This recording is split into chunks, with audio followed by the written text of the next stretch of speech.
Day. Yes. Exciting day. It is exciting, it's busy, and it's all kind of emotions. Yeah, absolutely. It's a roller coaster. I can imagine.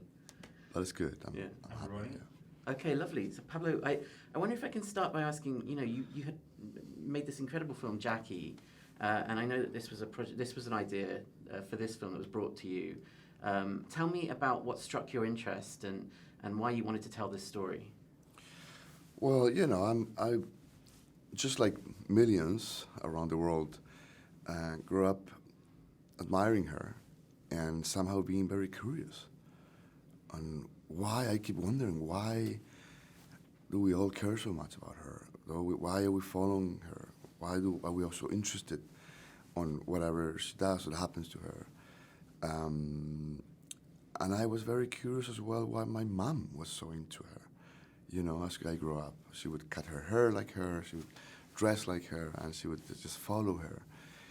And if you look at it, they're royals. They have a very discreet life, and they live in privacy, and they don't share many things. But there's something always in Diana that made me feel very curious, and basically is the biggest and more simple question is, why do we care so much? And I guess there might be a lot of answers, but for sure the level of empathy that she had, that everyone would just keep sort of feeling for her.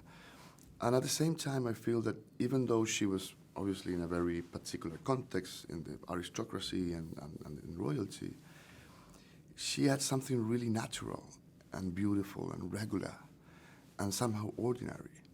And so we can all relate to that and connect with that. And whenever she expresses in public anything that she felt, it was always something that people would feel for her. And would somehow feel that whatever she was going through, it was something that maybe some of us went through as well. And that connection creates an incredibly beautiful character that is at the same time very mysterious and very enigmatic. And that is a wonderful mix for a movie. Well, and I suppose, the next question really to ask then, based on what you just said, is how do you find an actress to embody that? Was Kristen always very much at the front of your mind? I mean, because that is it's a very unique thing that Diana had, to be both enigmatic and approachable, both, kind of normal and ethereal. Of course, and I don't know if Kristen has that on her life.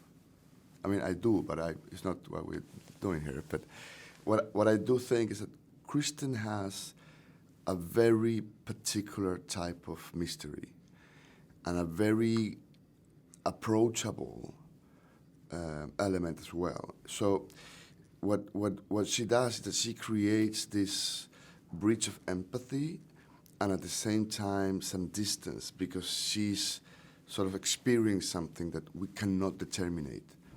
When you have that in front of camera, then you have an audience that is curious. And that curiosity is the first engine for cinema.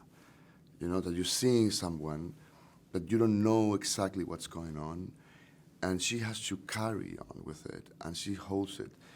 And at the same time, I think what happens a little bit with Diana as well, that when they're broken and when they want to share feelings, whether if they want to help someone or if they're asking for help, it becomes an incredible emotional transaction where you feel for her and you feel that sort of emotions that might be felt by someone that is very far from you, in reality are the same things that are happening to all of us. And that created something that, even nowadays is something that we all admire and follow, I guess. And one of the things that really fascinated me, I remember the day that Diana died. I remember what my country went through in Britain on the day that happened, and in the weeks subsequent.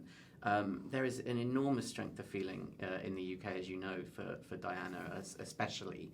And I wonder what you think your kind of the perspective of an outsider brings to telling this story, because we've seen it explored a lot in Britain. I wonder, did you? It's hard to know how to phrase it. But do you know what I mean? That you know, having come from. Of course, look. I don't think I obviously I'm not British at all, but I don't think I represent someone specifically from where I am, which is Chile. I think I represent everyone else that is not British somehow, which is, we all follow and we're very attracted to this sort of modern royal family that has all these ideas around tradition and history, and they can be very discreet, and you don't really know much about them. And so this sort of huge enigma that they create and it's surrounded by, it's broken by someone that could be any of us, that comes in and leaves whatever she lived, and then eventually decides to leave and have her own life. That I don't think you need necessarily to be British to really understand and feel that. For some reason, I'm not sure why, maybe you would know better than I do, the contemporary narrative of the royal family, it's really one of the very first stories ever told. Whatever's going on or whatever happens with the royal family, it's really universal narrative. And the dramas that are in there, whether it's from Shakespeare or Cervantes or Victor Hugo, however, it would be all connected to the same narrative, which is basically a structure that is very complicated, it's very sophisticated, and they live in a very strange balance of the privacy and the public world. And that interaction is obviously fascinating. And at the same time, it leads you to the origin story of the fairy tale. We tell fairy tales to our children to make them feel good, to make them go to bed, to make them sleep. And that fairy tale is usually a prince meets a princess, and then they get married, and then they become queens and king, and then they have a family, and they live happy forever. What happens is that just doesn't work, and that is broken. And you see a woman that is entirely broken. You can only feel for her. That's the story that we want to tell. I was really fascinated to ask you about the tone of the film. And I'm not going to ask you to comment on this, but like, weirdly, the film that it reminded me most of in kind of the intensity of tone was The Shining. You know, this kind of character in a house, who feels so alien to everything that's going on around her. And it's a very specific tone that you maintain through the film. I wonder how delicate it was to balance that on set. Well, we had a great script from Steve Knight. That is it's an act of surgery. You know, it's a very extremely precise, and that was obviously very important. But yet, and then when we shot it, and when we edited, we really tried to keep a very internal rhythm. So we're with her all the time. And we get to understand what are those ghosts that she's carrying on. And this house became a symbolic prison, and somehow she is able, at some point, I don't want to spoil it, but to break free, of course.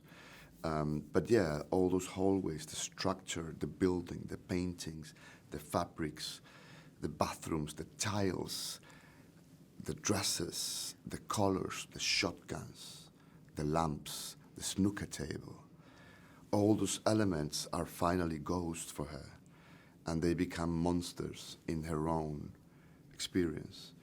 And for a movie, it's fascinating. And of course, if you, on top of all that, you have someone like Johnny Greenwood doing that fantastic, phenomenal work, then you can have a piece of cinema, hopefully. Pablo, thank you so much. Thank I appreciate it. Yeah. Please. I hope I wasn't trivializing it by saying that. Like it's not at all. I think that's what it really does have that. Well, if